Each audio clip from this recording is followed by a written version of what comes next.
Friends, मागच्या टॉपिकमध्ये आपण vertical circular मोशनचा study केला होता. त्यामध्ये आपण केस नंबर 1 घेतलेली होती, मास टाईड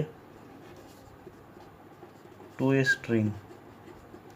म्हणजे आपण एखादा दोरा घेतला आणि त्या दोऱ्याला एखादं मास टाईड केलं. जसं हे मास आहे, हा एक स्ट्रिंग घेतलेला आहे आपण, आणि स्ट्रिंगला हे मास टाईट केलं आणि याला व्हर्टिकल सर्कलवर जर फिरवलं तर या ठिकाणी आपण याचे ज्या मेन महत्त्वाच्या पोझिशन्स आहेत त्या महत्त्वाच्या पोझिशन्सच्या ठिकाणी व्हेलॉसिटी किती आहे आणि टेन्शन किती आहे त्यासाठी आपण एक्सप्रेशन काढलं होतं. जर मी याला एक हॉरिझॉन्टल डायमीटर काढला आणि एक व्हर्टिकल डायमीटर जर काढला तर ही वरची जी पोझिशन आहे याला आपण ए पोझिशन म्हटलं होतं. याला म्हणतो आपण अप्पर मोस्ट पोझिशन. खालची जी पोझिशन आहे ही लोअर मोस्ट पोझिशन आहे, याला बीने इंडिकेट केलं आपण. आणि ह्या सी आणि डी जे आहेत हे हॉरिझॉन्टल पोझिशन आहे. हॉरिझॉन्टल डायमीटरवर असणाऱ्या ह्या दोन पोझिशन आहेत म्हणून याला हॉरिझॉन्टल पोझिशन म्हटलं जातं. आता आपण ए या ठिकाणची व्हेलॉसिटी काढली होती. ए या ठिकाणची जी व्हेलॉसिटी आहे, मिनिमम व्हेलॉसिटी, जेणेकरून हा पार्टिकल एक सर्कल कंप्लीट करेल, तर त्याचा फॉर्म्युला होता √RG. त्यानंतर सी या ठिकाणची व्हेलॉसिटी आपण काढली होती, ती आली होती √3RG. आणि त्यानंतर आपण बी या ठिकाणची व्हेलॉसिटी काढली होती, ती व्हेलॉसिटी आली होती √5RG. आता ज्याप्रमाणे सी या ठिकाणी व्हेलॉसिटी √3RG आली, त्याचप्रमाणे डी या ठिकाणी सुद्धा व्हेलॉसिटी जी आहे ती √3RGच येणार आहे. पोझिशन सेम आहेत त्यामुळे √3RG व्हेलॉसिटी मिळेल तुम्हाला. आता तुम्हाला इथे लक्षात येईल की टॉपमोस्ट पोझिशन जो आहे किंवा ही जी हायेस्ट पोझिशन आहे, या हायेस्ट पोझिशनला किंवा अप्परमोस्ट पोझिशन म्हणतो आपण त्याला, या अप्परमोस्ट पोझिशनला व्हेलॉसिटी आहे √RG, हॉरिझॉन्टल पोझिशनला √3RG आणि बॉटमच्या पोझिशनला √5RG. म्हणजे खाली येताना स्पीड जी आहे ती वाढत चाललेली आहे आणि वर जाताना स्पीड कमी होते. आता याचप्रमाणे आपण टेन्शनसाठी सुद्धा एक्सप्रेशन काढलेलं आहे. इथं जे मिनिमम टेन्शन लागतं आपल्याला ते मिनिमम टेन्शन लागतं 0. सी या ठिकाणी जे मिनिमम टेन्शन लागतं आपल्याला ते लागतं 3mg. आणि बी या ठिकाणी म्हणजे लोअर मोस्ट पोझिशनला लागणारं जे टेन्शन आहे ते टेन्शन आहे 6mg. ह्या व्हेलॉसिटी आणि टेन्शनच्या ज्या व्हॅल्यूज काढल्या आपण, मिनिमम व्हॅल्यूज काढलेल्या आहेत. तर या ठिकाणी टेन्शनची मिनिमम व्हॅल्यू ए या ठिकाणी आहे 0, सी या ठिकाणी आहे 3mg, बी या ठिकाणी आहे 6mg. ज्याप्रमाणे सी या ठिकाणी 3mg आहे त्याचप्रमाणे डी या ठिकाणी सुद्धा किती असेल तर it will be the 3mg. टेन्शनच्या बाबतीत तुम्हाला लक्षात येत असेल, याने जर एक व्हर्टिकल सर्कल कंप्लीट करायला पाहिजे असेल तर खाली जाताना टेन्शन जे आहे स्ट्रिंगमधलं ते वाढत जातं आणि वर जाताना ते कमी होतं. तर हे ॲप्लिकेशन आपण बघितलेलं आहे. आता आपलं सेकंड ॲप्लिकेशन आहे याचं व्हर्टिकल सर्क्युलर मोशनचं, की मास टाईड टू ए रॉड और मास अटॅच्ड टू ए रॉड. म्हणजे रॉडला अटॅच केलेलं मास. आता स्ट्रिंग आणि रॉडमधला डिफरन्स काय, बेसिक डिफरन्स काय, तर तो तुम्हाला माहिती आहे ऑलरेडी. स्ट्रिंग जो आहे तो रिजिड नसतो, तर रॉड जो आहे तो रिजिड आहे. मग या केसमध्ये व्हेलॉसिटीमधला डिफरन्स काय तो लक्षात घ्या. फॉर एक्झाम्पल आता मी एक एक्झाम्पल घेतलेला आहे की एखादा रॉड घेतला मी, this is a light weight rod, एक लाईट वेट रॉड घेतलेला आहे. इथं आपण स्ट्रिंग घेतलेला आहे, तर मी या ठिकाणी हा एक रॉड घेतला आणि या रॉडला मास अटॅच केला आणि याला व्हर्टिकल सर्कलवर फिरवलं.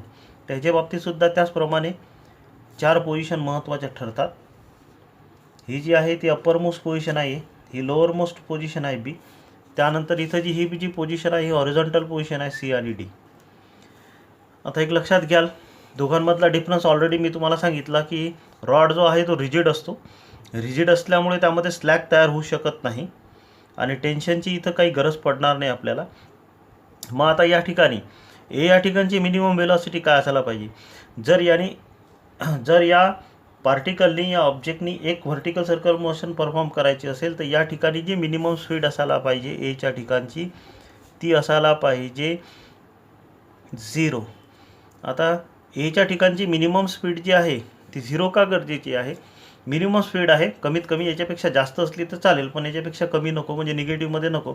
म्हणजे या रॉडला अटॅच केलेला हा जो पार्टिकल आहे, ही बॉडी या रॉड हा जो पार्टिकल आहे रॉडला अटॅच केलेला असल्यामुळे तो रोटेट होईल. रोटेट होताना इथून थोडा पॉज घेईल म्हणजे व्हेलॉसिटी 0. परत एक रोटेशन कंप्लीट करेल, परत पॉज घेईल म्हणजे व्हेलॉसिटी 0. म्हणजे या ठिकाणी कमीत कमी जी स्पीड आहे, ही जी व्हेलॉसिटी लिहिलेली आहे आपण मिनिमम स्पीड लिहिलेली आहे, म्हणून मला असं इथं नोट डाऊन करता येईल VA minimum, that is the velocity of the object at point A, that minimum value should be 0. आता मागच्या या एक्सप्रेशनमध्ये आपण एक फॉर्म्युला काढलेला होता. व्ही आणि व्ही बी मधला जो डिफरन्स होता तो डिफरन्स आपण दर्शवलेला होता. तर v b square minus v a square is equals to, याची व्हॅल्यू किती असते तर त्याची व्हॅल्यू असते 4RG. मागच्या व्हिडिओमधला हे एक्सप्रेशन तुम्ही बघू शकता की बी म्हणजेच लोअर मोस्ट पोझिशन आणि अपर मोस्ट पोझिशन ए यांच्यामधल्या व्हेलॉसिटीमधला जो डिफरन्स आहे, व्हेलॉसिटीच्या स्क्वेअरमधला जो डिफरन्स आहे तो असतो 4RG. मग यावरनं आपल्याला व्ही बीची व्हॅल्यू कॅल्क्युलेट करता येईल. यामध्ये व्ही एची व्हॅल्यू 0 आहे, त्यामुळे इथं लिहिता येईल v b square is minus 0 equals to 4RG. म्हणजेच v b square equals to 4RG. यावरूनच तुम्हाला दोन्ही साईडचं जर स्क्वेअर रूट घेतलं तर v b is equals to under root 4RG. याला असंही लिहू शकतो आपण 2 × √RG. म्हणजेच या पार्टिकलला एक व्हर्टिकल सर्क्युलर मोशन जर कंप्लीट करायची असेल तर बी या ठिकाणची जी स्पीड असायला पाहिजे ती असायला पाहिजे √4RG. That means 2 × √RG. आता ही झाली बी या ठिकाणची मिनिमम स्पीड. आता याच पॅटर्नमध्ये ज्याप्रमाणे आपण इथं वर्क एनर्जी प्रिन्सिपल यूज करून इथली व्हेलॉसिटी काढली होती त्याचप्रमाणे इथं सुद्धा आपण वर्क एनर्जी प्रिन्सिपल वापरू शकतो. आणि ते प्रिन्सिपल वापरून सी या ठिकाणची जर आपण स्पीड काढली तर त्याची जी व्हॅल्यू आहे ते तुम्हाला मिळेल √2RG. √2RG हे काढता येईल आपल्याला. बोर्डबुकमध्ये डायरेक्ट मेन्शन केलेलं आहे म्हणून मी सुद्धा इथं डायरेक्ट दिलेलं आहे की v c is equals to √2RG. ज्याप्रमाणे मागच्या एक्सप्रेशनमध्ये आपण व्ही सीची व्हॅल्यू काढलेली आहे त्याचप्रमाणे या एक्सप्रेशनमध्ये सुद्धा तुम्हाला व्ही सीची व्हॅल्यू काढता येईल. That is √2RG. म्हणजेच जर रॉड असेल तर रॉडच्या बाबतीत इथं जी मिनिमम स्पीड असते ती असते 0.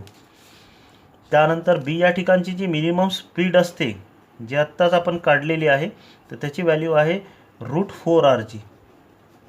आणि सी या ठिकाणची जी स्पीड आहे ती सी या ठिकाणची स्पीड किती आहे तर √2RG.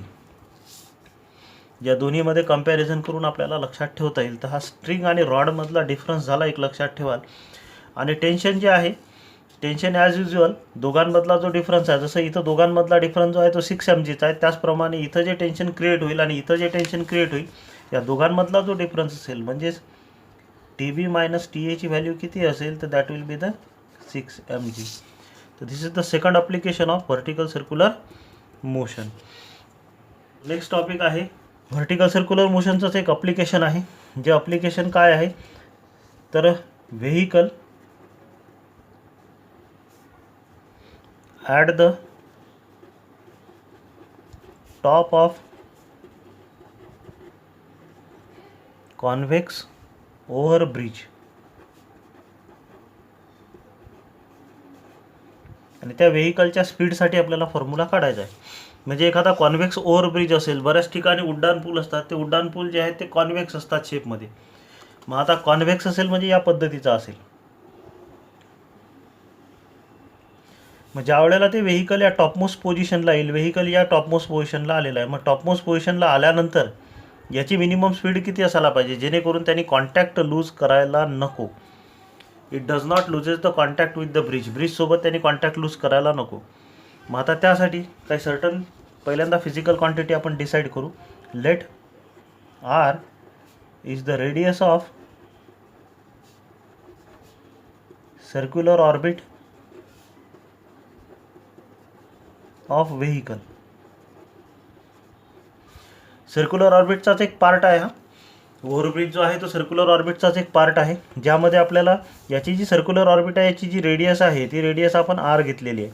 ही रेडियस म्हणजे काय तर हा जो ब्रिज घेतलेला आहे आपण, पूल घेतलेला आहे त्याची रेडियस आणि प्लस हा जो व्हेइकल आहे या व्हेइकलचा सेंटर ऑफ ग्रॅव्हिटी आणि ब्रिजमधलं डिस्टन्स ज्याला H म्हणू आपण. म्हणजे इथं आपल्याला R इक्वल्स टू काय लिहिता येईल तर R + H. R म्हणजे काय तर रेडियस ऑफ द ब्रिज आणि H म्हणजे काय तर height of the centre of gravity from the bridge. म्हणजे ज्या व्हेइकलचा जो सेंटर ऑफ ग्रॅव्हिटी आहे त्याची हाईट ब्रिजपासनं. मग ही झाली त्याचे टोटल सर्क्युलर ऑर्बिट. म्हणजे हे जे व्हेइकल आहे हे व्हेइकल ज्या सर्कलवर फिरेल त्या सर्क्युलर ऑर्बिटची रेडियस असेल R + H. त्यानंतर next one let M is the mass of vehicle. M is the mass of the vehicle. त्यानंतर next one V is the velocity of vehicle.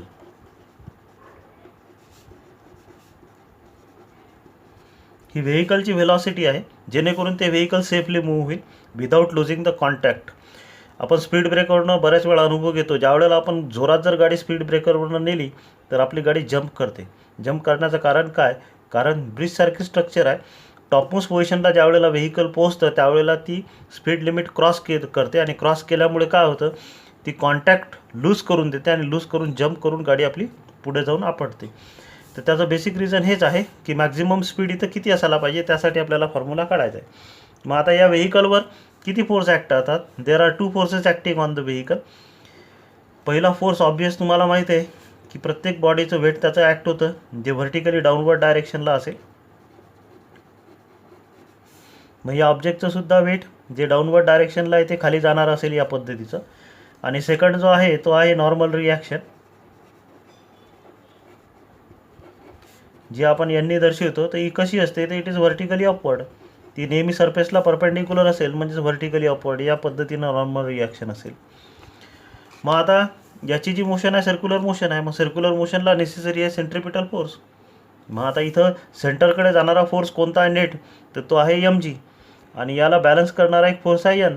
म्हणजे आता अर्थ सेंटरकडे जाणारा टोटल फोर्स किती, तर it will be the mg minus n and that will provide the centripetal force. आणि centripetal force काय असतो, तर it is the mv² upon r. Means इथं आपल्याला इक्वेशन मिळालं mg minus m is equals to mv² upon r. एक लक्षात घ्याल, आपल्याला काढायचं आहे सेंटरकडे जाणारा फोर्स. मग सेंटरकडे जाणारा फोर्स आहे mg, पण यातला काही फॅक्टर हा n कॅन्सल करेल, त्यामुळे उरलेला फॅक्टर का असेल, तर mg minus n. Means resultant force towards the centre का असेल, तर mg मायनस n. आणि त्याची व्हॅल्यू सेंट्रिपिटल फोर्स एवढी असेल, or that will provide the centripetal force means mv² upon r. पण आता हे व्हेकल जर सेफली मूव्ह व्हायला पाहिजे असेल, याने जंप करायला नको, for not jumping or for safety speed n should be 0. यांची व्हॅल्यू काय असायला पाहिजे, 0. It is for safety. म्हणजे ते व्हेकल स्किड व्हायला नको असेल, जंप करायला नको असेल, तर सेफ्टीसाठी यांची व्हॅल्यू 0 असायला पाहिजे. जर यांची व्हॅल्यू 0 जर आपण वरच्या इक्वेशनमध्ये ठेवली तर आपल्याला mg इक्वल्स टू, यांची व्हॅल्यू 0 ठेवली तर mg equals to mv² upon r. mm cancel होतो, साईड इंटरचेंज करा. साईड इंटरचेंज केला तर v² upon r is equals to g. r तिकडे घेऊन गेलो तर v² is equals to rg. दोन्ही साईडचं जर स्क्वेअर रूट घेतलं तर मला असं लिहिता येईल v is equals to √rg. This is the expression for maximum speed of vehicle at the top of convex overbridge. म्हणजे एखादा कॉन्व्हेक्स ओव्हरब्रिज जर असेल तर त्या व्हेकलची मॅक्झिमम स्पीड किती असायला पाहिजे, तर ती मॅक्झिमम स्पीड असायला पाहिजे √rg, जेणेकरून ते व्हेकल सेफली कॉन्टॅक्ट लूज न करता त्या ओव्हरब्रिजवरनं सेफली खाली उतरेल. म्हणजे कॉन्टॅक्ट लूज करायचा नसेल तर सेफ्टी म्हटलं तर या ठिकाणी हेच आहे, without losing the contact with the bridge. म्हणजे ब्रिजसोबत त्यांनी कॉन्टॅक्ट लूज करायला नको. बरेच वेळा स्पीड ब्रेकरवरनं जाताना व्हेकलची स्पीड जर जास्त झाली तर स्पीड ब्रेकरवरनं कॉन्टॅक्टमध्ये न राहता कॉन्टॅक्ट तुटून गाडी जंप करून आपली पुढे जाते. मग तसं नको व्हायला असेल तर मॅक्झिमम स्पीड किती असायला पाहिजे आपली, त्यासाठी आपल्याला फॉर्म्युला मिळालेला आहे. तर या ठिकाणी आपला या रोटेशनल डायनॅमिक्सचा टॉपिकमधला सर्क्युलर मोशनचा पार्ट आपला संपला. आता नेक्स्ट पार्ट आहे किंवा रोटेशनल मोशनमधला टॉपिक आहे, तर तो रोटेशनल मोशनमधला टॉपिक आपण नेक्स्ट व्हिडिओमध्ये बघू.